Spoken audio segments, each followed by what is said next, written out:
It's the Daily Bases. Craig!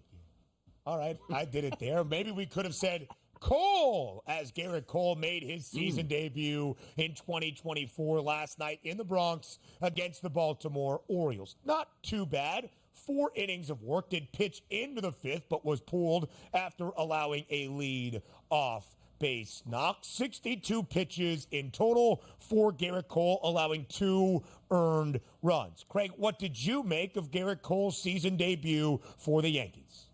Yeah, it's like the results you really can't be concerned with. He came out of it healthy. He threw. I saw Aaron Boone. I guess they didn't tip us off that 65 pitches or less was going to be the deal there. So, like, in my opinion, he's healthy. He threw well. He threw for several innings. And in the end, that's really all that's going to matter. Again, the Yankees are playing the long game here. They're not in the position that they were in last year. Remember last year where they barely, even were sniffing the playoffs. Much different scenario this year. Good news for them. Yeah, and I don't think we're going to have any issues here. As long as he comes through today with no extra swelling, I think they'll be fine the rest of the years with Gerrit Cole on the mound for the Yankees. But let's take a look at another team that's still winning baseball games and maybe not doing with their bats, but they did yesterday. The Atlanta Braves, 7-0 victory, but the showcase stopper here was not Tarek Skubal getting hit. It's Reynaldo Lopez with a 1.57 ERA and a 5-2 record. Craig, he has been sensational for the Braves this year. Yeah, he'll be in the All-Star game, no question about it. When they pick these pitchers in a couple of weeks, I think it's like 2 weeks, 3 weeks away, he's going to be there. He's been one of the big surprises of the season. The Braves pitching has been outstanding. It's the reason why they're even in playoff contention at this point. With him and Chris Sale, you talk about a team that got some reinforcements in the pitching staff. They've been the main reason why they have been there. The only question for the Braves at this point is, can they get the offense going? Of course, they're missing Acuna. They're now missing Michael Harris. Can they get, Riley's look better? Can they get Austin Riley going a little bit more? Ozzie Albies going a little bit more? Matt Olson a little bit more? If those things happen, the Braves will be just fine, but they've dug themselves such a pretty big hole for the division, it's going to be hard for them to catch the Phillies.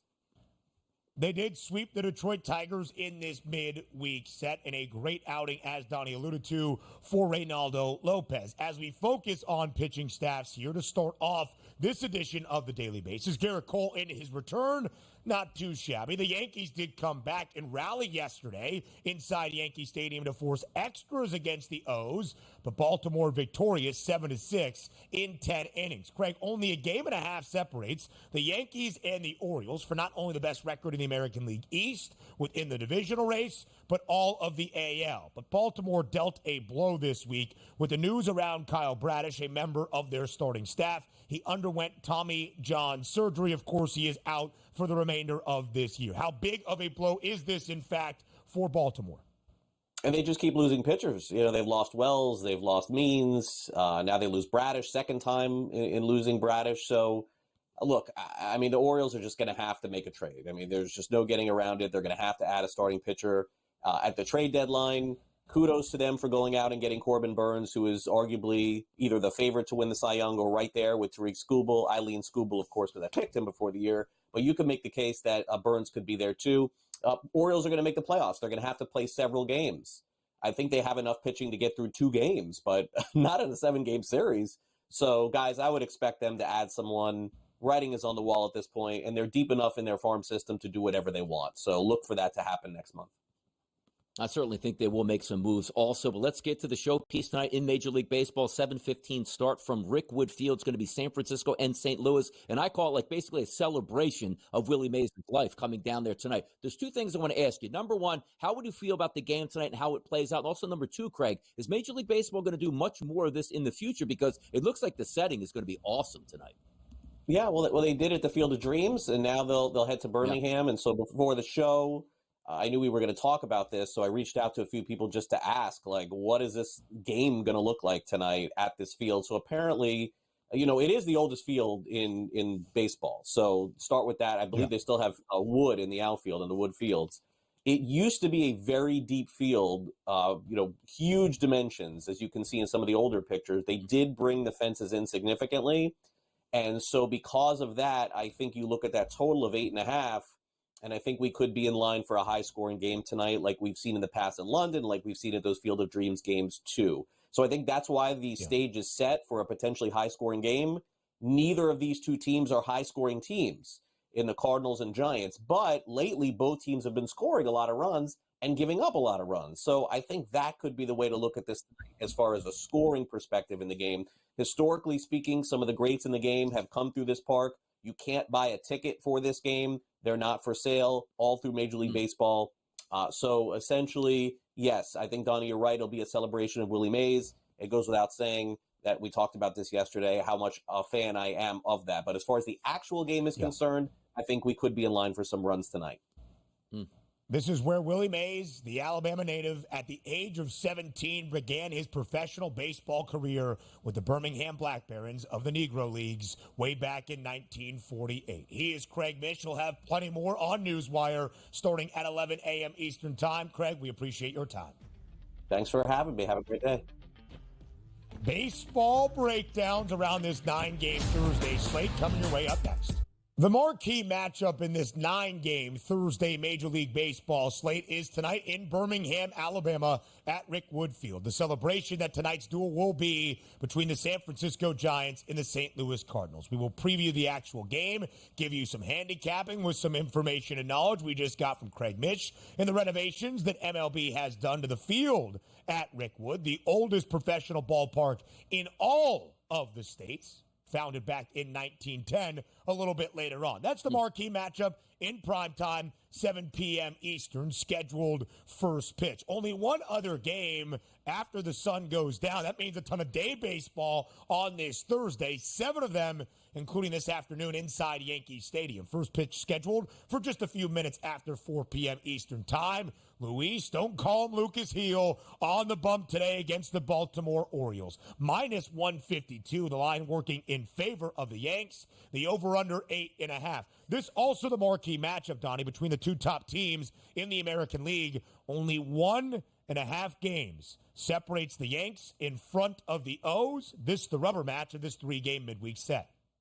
Huge game, man. You want that momentum here. You want to take that win down if you're the Baltimore Orioles. Or you want to separate yourself a little bit better for the New York Yankees. But let's take a look at weather conditions in the afternoon. We talk about this. And by the way, this coming weekend in the Northeast, temperatures approaching 100 degrees. So we're right in the middle of one of those heat waves, which usually helps hitters here. 91 degrees at first pitch today at 4 o'clock in the Bronx with a 10-mile-an-hour wind blowing out to left field. That should help. But having said that, if we're taking a look at some metrics, let's go back to the last 60 days here in Major League Baseball and take a look at these pitchers. Cole Irvin here. How about this? A 2.01 ERA and a 3.93 xFIP number over the past 60 days. That's tremendous. And we're only talking about the second best pitcher in this game. The best pitcher in this game, it's Luis Heel. If we take a look at his numbers through 66 innings over the past 60 days, 1.64 ERA, 3.55 xFIP number. So right there, you're saying to yourself, well, if we're going to get runs, hopefully that weather is a big indicator. But to be honest, these pitchers should have a good day. But if we are taking a look at the New York Yankees and what they've dealt with against left-handed pitching over the past 30 days,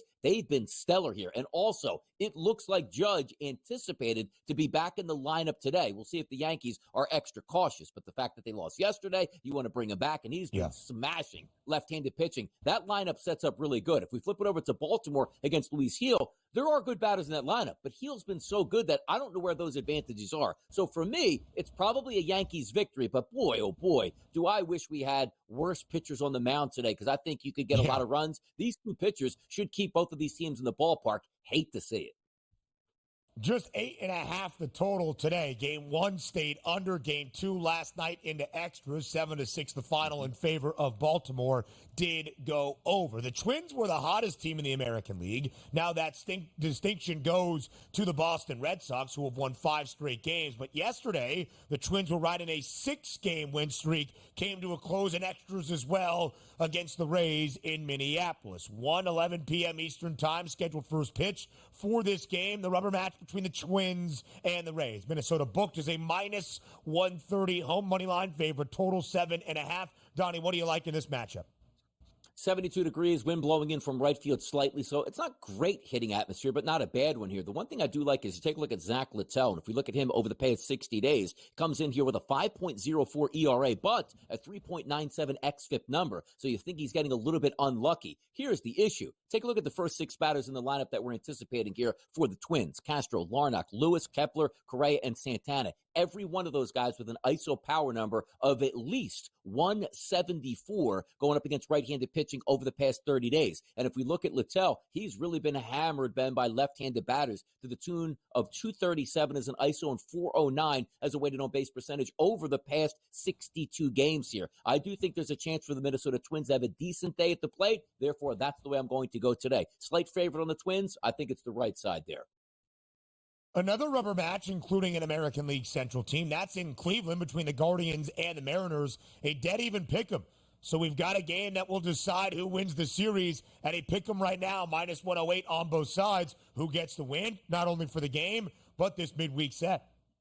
We'll probably be able to get after Logan Allen. You take a look at some of his numbers over the past. Let's just go to the regular season. 250 batters he's faced from the right side, Ben, a 256 ISO and a weighted on base percentage of 396. If we just take away the full season and focus on the last 30 days, a 356 ISO and a weighted on base percentage of 456. Even though that lineup I'm not in love with for the Mariners, I think today they have the better pitcher on the mound, talking about the Mariners, and they should be able to win because Logan Allen, very susceptible as a lefty to right-handed batters. You'll get probably 8 right-handed batters in that lineup for the Mariners today early on.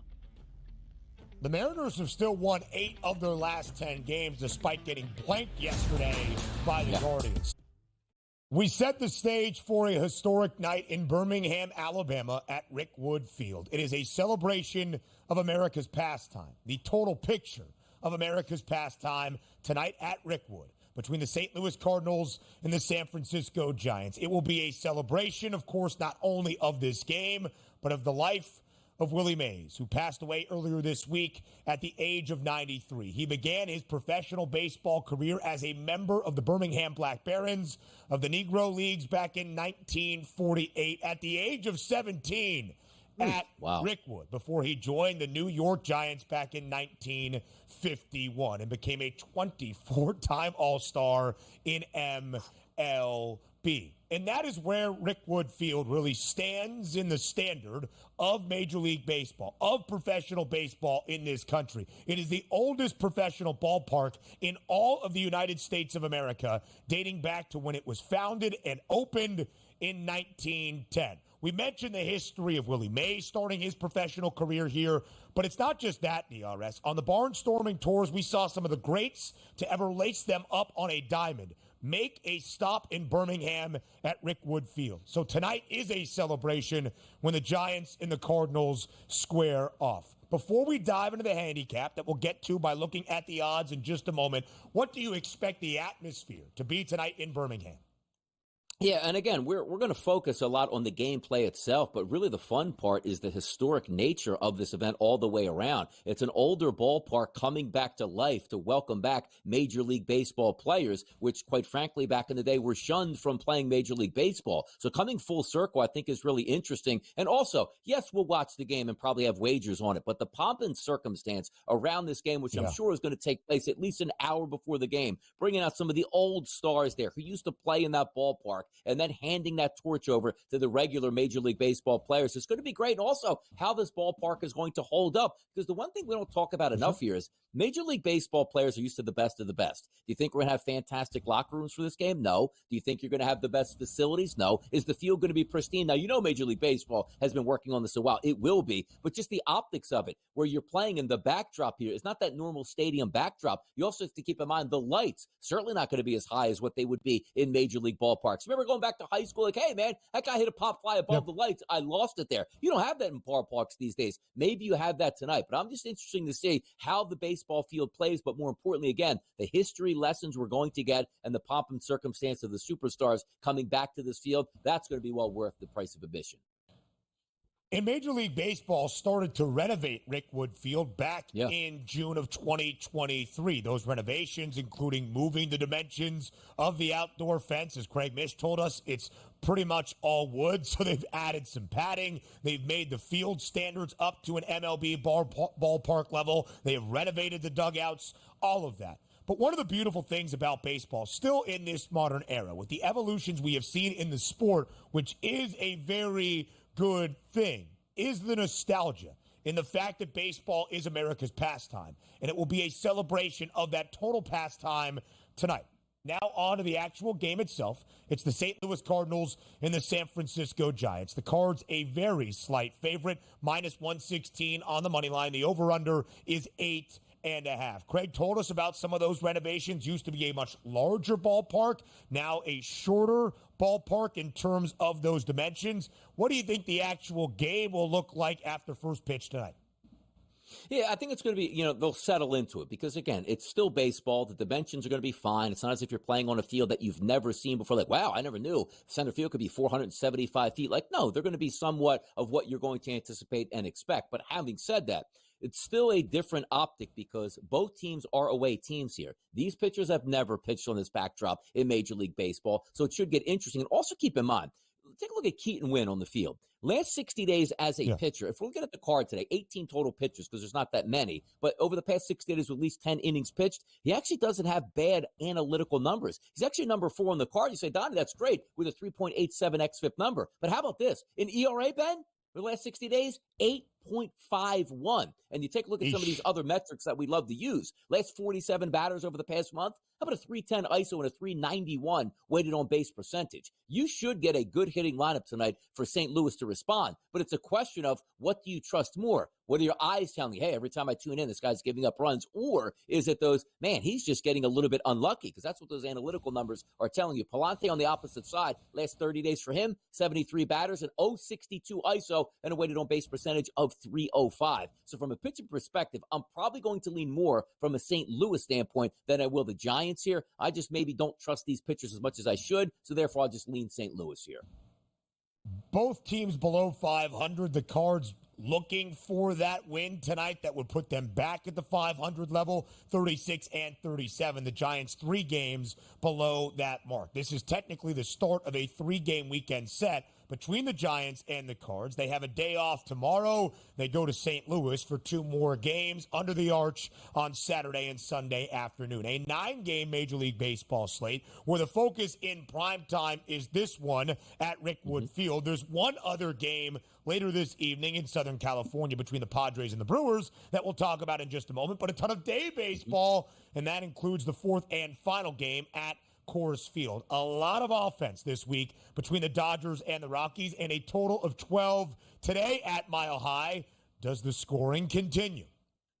I think the scoring does continue, particularly from a Dodgers perspective today. Take a look at Ty Blach on the mound, not one of my favorite pitchers in baseball, but over the past 30 days against right-handed batters, he's faced 102 players, 207 ISO and a weighted on base percentage of 381. Now, you take a look at this Dodgers lineup over the past 30 days themselves against left-handed pitching, absolutely stellar. What else I would have told you right now, the worst batter in that lineup against left-handed pitching over the past 30 days was Shohei Ohtani. You tell me I'm crazy. Actually, the numbers point that out. 35 at-bats, a bad ISO power number, and a low weighted on base percentage. Maybe he can snap back out of it. But the rest of the guys outside of Kike Hernandez is 263 weighted on base percentage versus lefties. Absolutely hammer time. So the run should come from a Dodgers perspective. Not a great Dodgers pitcher on the mound today, but I just think that Dodgers lineup, and by the way, Ben, you know, we previewed it yesterday. We did get some runs, 72, 73 degrees out there. How about 91 today at first pitch? Double-digit wind to center field in Colorado.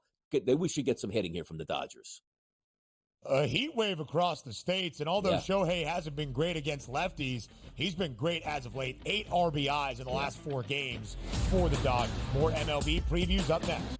Let's whip it around quickly here for 4 more games in this MLB slate. A total of 9 on this Thursday before some best bets. 7 in the afternoon hours ahead of the marquee matchup at Rickwood Field tonight in Birmingham between the Giants and the Cardinals. One other under the lights, perhaps, in Southern California, in San Diego, the start of a 4-game weekend set between the Padres and the Brewers. Milwaukee, an ever so slight favorite on the road in San Diego. The over-under stands at 8.5. What do you like in this matchup tonight?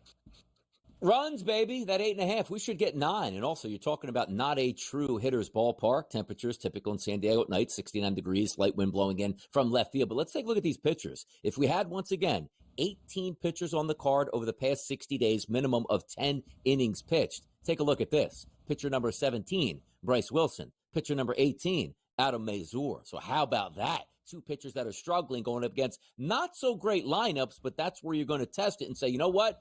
Luis Ariz, Fernando Tatis, Jurickson Profar, Jake Cronenworth, just by proxy, should be able to hit Bryce Wilson. And also the factor that you want, maybe settling in on some of those left-handed batters, because Bryce Wilson, 283 ISO and a 500 weighted on base percentage over his last 51 batters against lefties. He is a right-handed pitcher. Flip it over to the other side. Now, there isn't a big backdrop here. 0 of 3 here for Adam Mazur, a 12.2 innings pitched, but his ERA, 7.82. His xFIP, 6.86. Even though we don't love that Brewers lineup, it is quality, and not a lot of guys technically have been barn burners, should I say, over the past 30 days from the right-hand side. But again, a pitcher that is young and susceptible, they might be able to get after him. Let's just go over 8.5 in this game. That makes the most sense.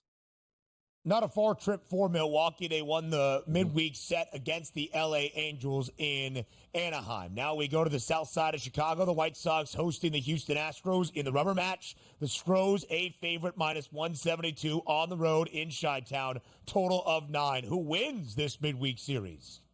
Yeah, the focus is going to be on Chris Flexen, who has not been a very good pitcher, particularly at home this season. You take a look at some of his numbers. I mean, he's the equal opportunity pitcher. You can bang him around any way you want, left-hand side, right-hand side. How about this? An ISO, 182, weighted on base percentage, 343. Home runs galore tonight. And by the way, Yordan Alvarez, he's going to leave the yard tonight. And I know kids out there, you don't want to eat your cabbage here, right? Eat it tonight. Trey Cabbage, 263 ISO, weighted on base percentage, 432 against right-handed pitching. Cabbage goes yard tonight. Let's go.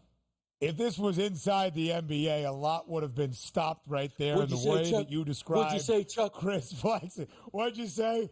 When you feel it? All right. Anyway, as we keep going around up in the Bay today, the Royals have lost the first 2 games of their midweek series against the A's. KC slightly on a slide. They turn to their ace, Seth Lugo, as Kansas City a road favorite today in Oakland. Yeah, let's see what happens. 65-degree temperatures here. Take a look at that wind blowing out. Again, it's almost identical every single day in Oakland. So, hey, man, wind's blowing out. It's always blowing out there in Oakland, Alameda County, College Stadium. At least that's what it used to be called at this point. But Seth Lugo on the season, the better pitcher on the mound today. This team should be able to rise up because if you're looking at Kansas City, who is it always that you go back to? Bobby Witt, Salvador Perez, Vinny the Pasquatch there, right in the middle of the lineup. Yeah. I do think the better team today is Kansas City. They should be able to handle their business today, Ben. We haven't really talked about Vinny Pasquantino all that much. To record an RBI against the A's today, plus 115. Might have to sprinkle quickly, Donnie. Let's finish with our 9th and final game in this Thursday slate in the nation's capital, the D-backs and the Nats. Like anything in this one? 90-degree temperatures, 5-mile wind blowing out to left field. Ryan Nelson's on the mound. He is susceptible to right-handed batters. Lane Thomas in the middle of that lineup, a 200 ISO and a weighted on base percentage, 335 does make some sense. If we flip it over to the other side, Mackenzie Gore has been quite good. And how about this? Over the past 60 days, number 1 on the card, Ben, an ERA of 3.11, but an xFIP number of 3.36. So maybe the Diamondbacks here are not going to be up to par here with Gore. And by the way, Gore's a lefty. Did you see what the lefty Corbin did yesterday? He was a bad pitcher. Sliced and diced that Arizona team. Gore's probably going to do the same thing to him. The Nats have won 8 of their last 10. They're only a game below 500 with a victory today, as they are favored to do. Washington, 37-37. All right, 40 seconds left for a best bet of them all before we say farewell and goodbye. It's time for bye.